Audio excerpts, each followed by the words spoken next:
that religious leaders will facilitate treatment adherence for people living with HIV, and this includes young people, women, especially women with disabilities, and others.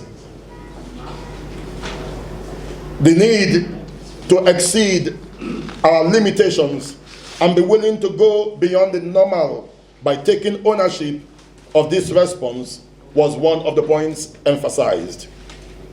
Participants resolved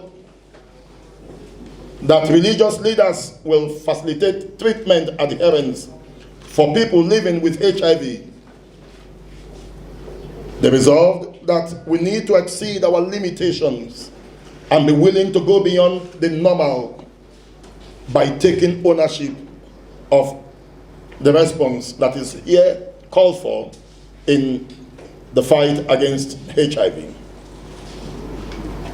The consultation was an eye-opener to many faith leaders on what needs to be done at their congregations with respect to faith healing and claims for exclusive faith healing. We particularly emphasize that we believe that God is able to do all things, but that God heals only in God's own way and God's own time, and that we must learn to do by obedience what that is before us, or that which is before us, and leave God to do by miracles what only God can do. The meeting further resolved that each participant should return to his or her organization or her institution and step down the training for buying in toward implementation.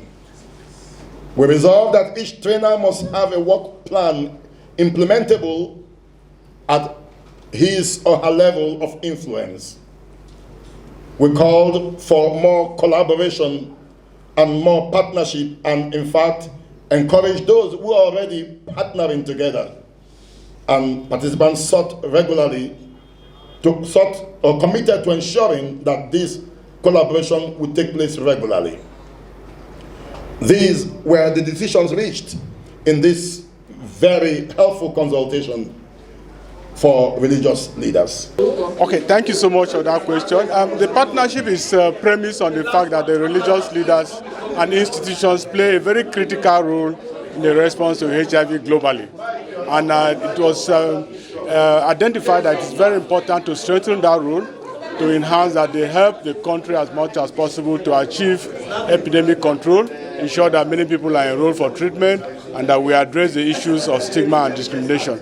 So PEPFAR and UNS come together to come up with this idea, which was brought into by our religious leaders globally, and Nigeria is one of the countries where we're implementing the program. Okay, being Nigeria one of the implementing countries, how far would you say your USA projects have gone in combating AIDS treatment and provision of drugs to HIV and AIDS patients? Yeah, the program has done pretty well.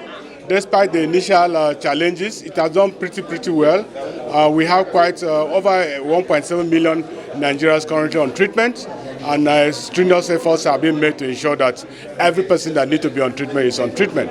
And so there is a greater determination by both partners and government to ensure that as much as possible we achieve the target of epidemic control in Nigeria and ensure that we end AIDS by 2030. There's this unclear issue concerning HIV AIDS. Is it curable? Well, we have drugs, ARV drugs, like you are aware of, that can manage HIV and ensure that people live their productive life.